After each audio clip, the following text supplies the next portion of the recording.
Tonight, breaking news moments ago, President-elect Trump with Elon Musk for the SpaceX launch, the Starship taking off, what was scrapped in the air, what went wrong. Also breaking the new fire breaking out in New York City and that deadly stabbing spree in Manhattan. The construction worker, the man fishing, the woman outside the UN. First tonight, the images just moments ago, President-elect Trump and Elon Musk, SpaceX launching its Starship rocket. The stunning takeoff. Moments later, plans to catch the booster aborted. Gio Benitez standing by. Elon Musk making it clear, by the way, he is for President-elect Trump's AG pick, Matt Gaetz. But tonight, the new reporting, what's in that House ethics report, and were documents hacked in a civil case that included testimony from a 17-year-old that Gaetz is accused of having sex with. He denies any wrongdoing. As we come on the air tonight, the new wildfire breaking out in New York City, multiple fires in the Northeast, outside Boston as well, and now the storm coming. Will it be enough? Ginger Zee has the forecast. The deadly stabbing spree across Manhattan. We're learning more tonight. Authorities say this is video of the suspect. As we now learn of the three victims, a construction worker, the man along the East River, and that woman near the UN. The chilling moments in the murder trial of nursing student Laken Riley, the last text she sent to her mother before she was attacked. The war in Ukraine tonight, for the first time, video showing Ukraine firing American long-range missiles into Russia. The Kremlin tonight responding with a possible nuclear threat. Back here in the U.S., the deadly E. coli outbreak. Carrots bought at multiple grocery stores, from Wegmans to Whole Foods to Walmart. Our reporter at the farm tonight, where these carrots came from and what authorities are now saying with the Thanksgiving holiday getting closer. News just coming in tonight. The pictures here, a major fire breaking out at a manufacturing plant. Firefighters and hazmat teams are on the scene at this hour. And tonight here, we remember the musician who gave James Bond his sound. From ABC News World Headquarters in New York, this is World News Tonight with David Muir. Good evening, and it's great to have you with us here on a very busy Tuesday night. Just moments ago in Texas, President-elect Donald Trump with Elon Musk for a test of the SpaceX Starship, designed to one day take humans to the moon and to Mars. President-elect Trump traveled to Texas to witness the launch with Musk, who has been at Trump's side nearly every day since Trump won the election. The sight as Starship lifted off on top of that massive booster. We have seen the takeoff before, and then all eyes watching to see the booster separate and return to Earth for that catch maneuver. When 4 minutes into the test flight, the decision was made to divert the booster to a splashdown in the Gulf instead. The images just in tonight, and Gio Benitez leads us off. Tonight, President-elect Trump with Elon Musk in Texas, there for the sixth test launch of the SpaceX Starship, meant to eventually take humans to the moon and Mars. The countdown. 3, 2, 1.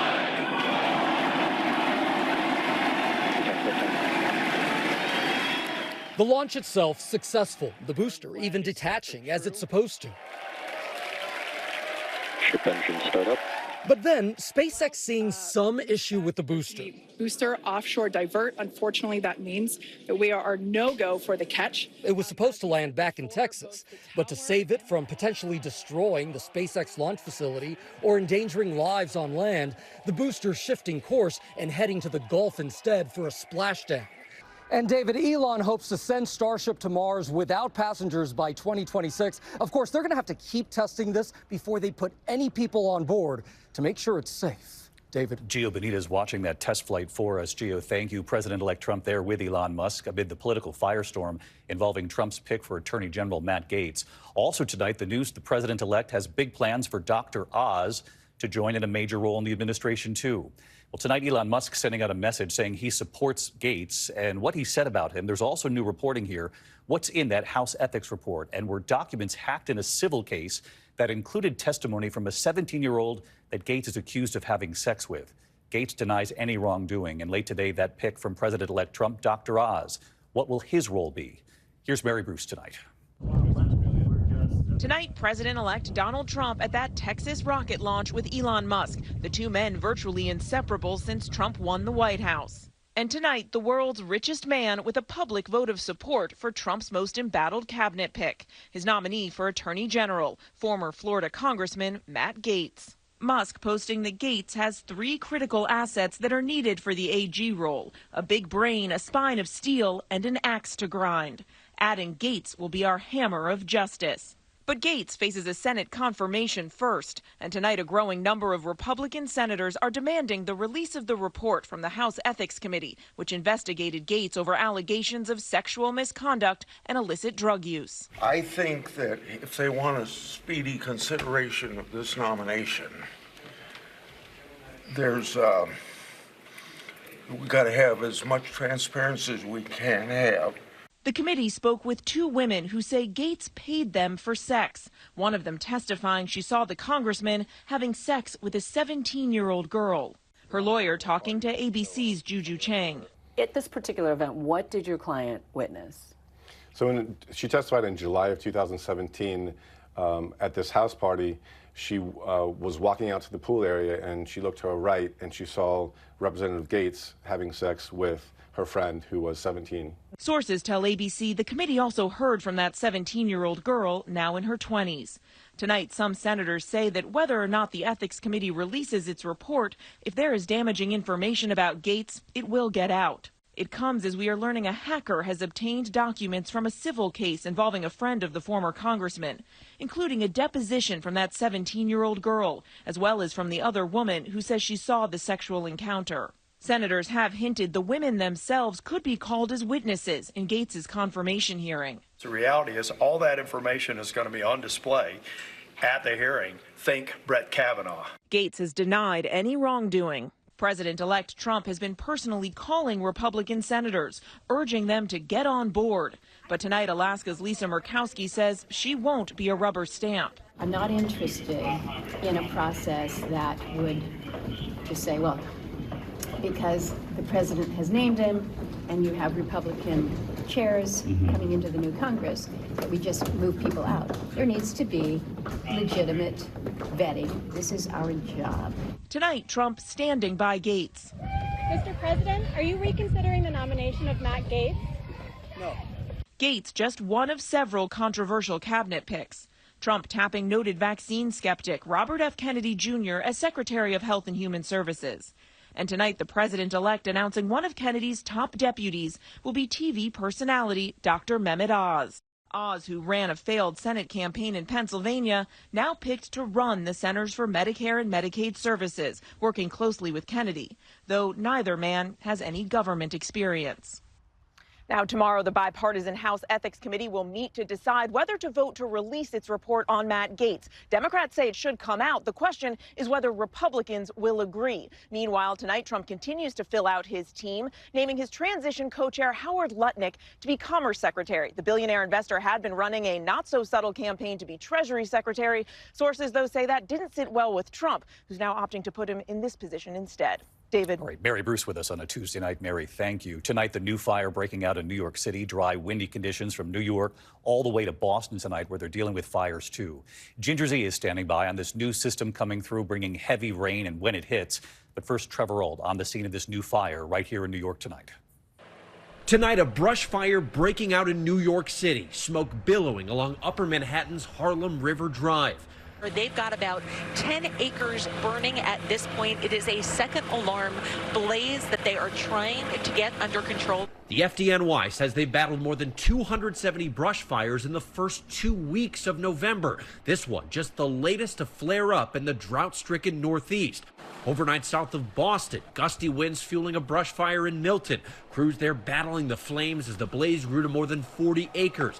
And Massachusetts officials say more than 600 fires have scorched a year's worth of acreage in less than 2 months. In New Hampshire, firefighters from multiple towns converging on a fire in Brentwood. And right around dinner time, east of Philadelphia in Hainesport, New Jersey, terrified families could only watch as these flames got dangerously close. You hear about the fire danger everywhere, but you never think it's going to come to your neighborhood or your town. And David, you see the major response here from the FDNY here in Upper Manhattan. There is some relief in the forecast Thursday with some rain, but even with that, the city's also now activating their flash flood plan. David? Trevor Ault, thanks. Let's get right to Ginger Zee with more on what you just mentioned, Trevor. She's tracking the much-needed rain coming and the real threat also we're watching in the west tonight. But first, the rain, Ginger. When does it get here?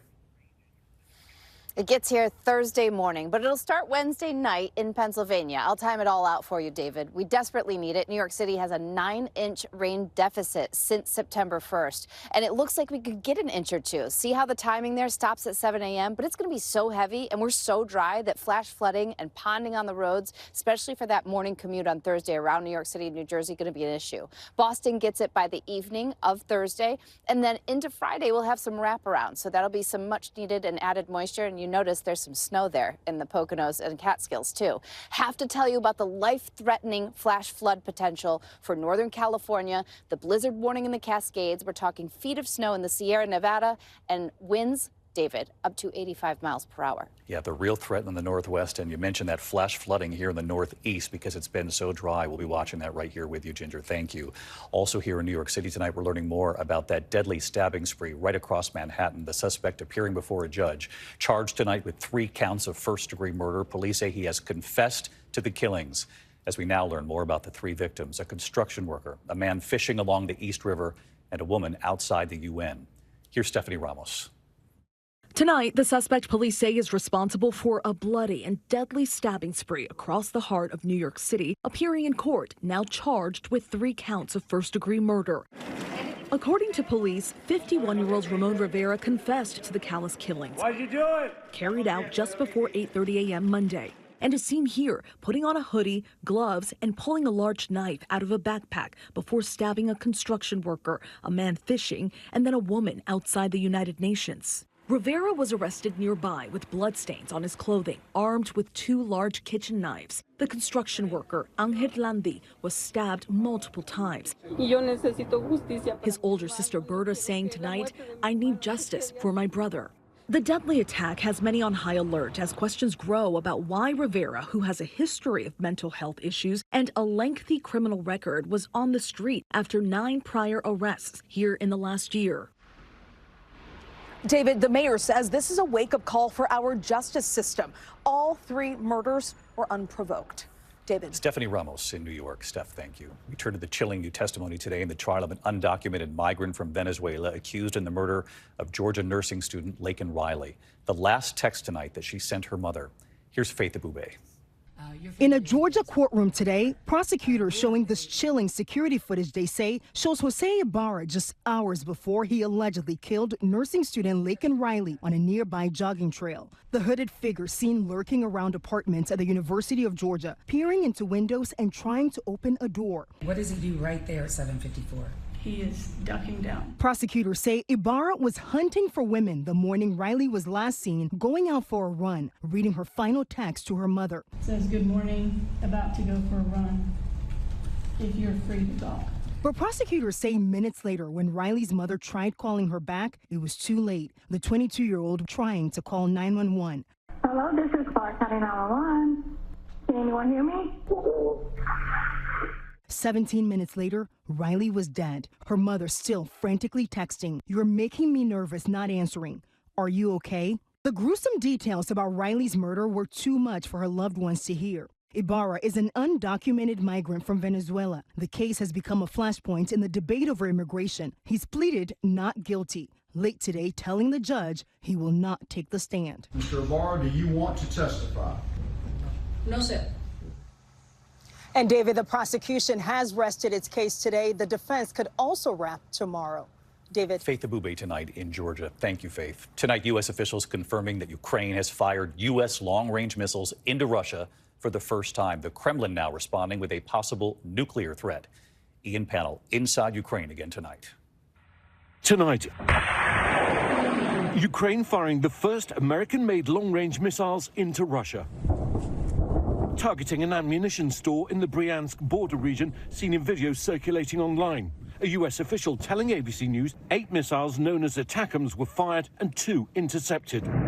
The Kremlin appearing to threaten possible use of nuclear weapons in response, but the Pentagon saying there are no signs it's preparing to do so. Russia already attacking Ukraine, though, day and night.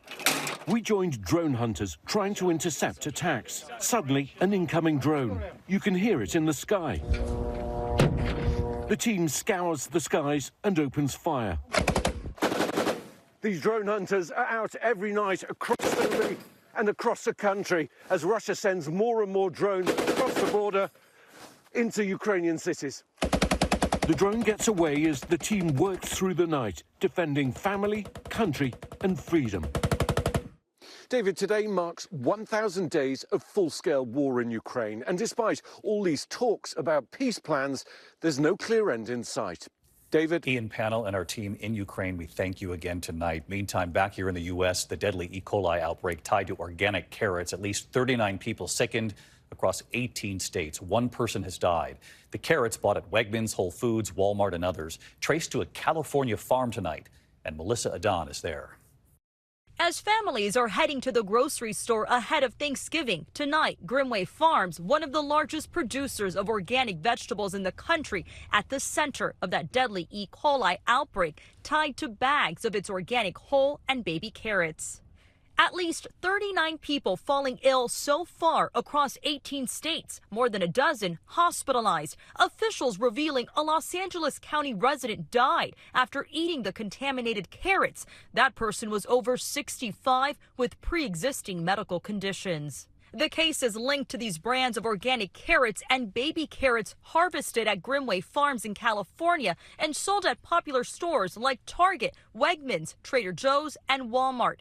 The CDC now asking people to check their refrigerators if they bought bags of whole carrots from August 14th to October 23rd, or baby carrots with best if used by dates from September 11th through November 12th. David, you see the truck beds here full of carrots. This is where Grimway Farm says they are conducting a thorough review of their processing practices. David? Melissa Adon right there in California tonight. Melissa, thank you. When we come back here, there is breaking news coming in right now. An explosion at a manufacturing plant. Hazmat teams racing to the scene. The images coming in just a moment here. And we remember a famous musician tonight behind the sound of James Bond. Tonight in Philadelphia, an 11-year-old student is accused of stabbing 2 staff members at a middle school. Police say the student pulled a knife out of his bag while in a classroom at Castor Gardens Middle School. 2 aides were stabbed, the injury said to be minor. Tonight, authorities want to know how he got the knife through the metal detectors there. When we come back here, just in that explosion at a manufacturing plant, the evacuations right now, and we remember a musician tonight who played with the Beatles, with Tom Jones, and famous for James Bond.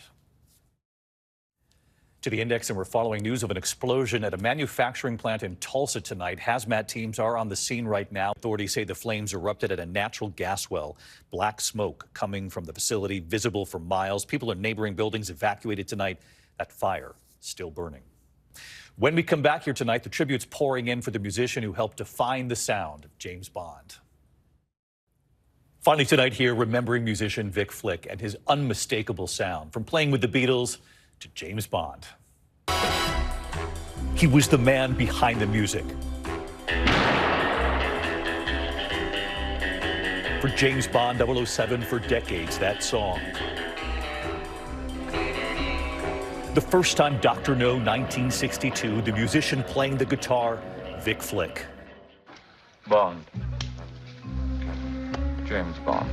During an interview with the Academy of Motion Picture Arts and Sciences, this is Vic Flick playing the song 50 years later. We worked on it and played it and sped it up a little bit and put a little bit of aggression into it. And we finished up with the James Bond theme, which now has lasted for 50 years. Vic Flick was called a musician's musician. In the 1960s, you could hear him playing guitar in some of the decade's biggest songs. Petula Clark's Downtown. Tom Jones' It's Not Unusual. It's not unusual to be loved by anyone. And with the Beatles, their movie Hard Day's Night, you could hear his Fender guitar. Vic Flick's family announcing he died peacefully after his battle with Alzheimer's. He was 87. Tonight, we remember a lifetime of music and one iconic Hollywood song. We give Vic Flick the final note tonight. You're not going to be able to get that Bond theme out of your head tonight. I'm David Muir. I'll see you right back here tomorrow. From all of us here, have a good evening. Good night. Thank you for making World News Tonight with David Muir, America's most watched newscast.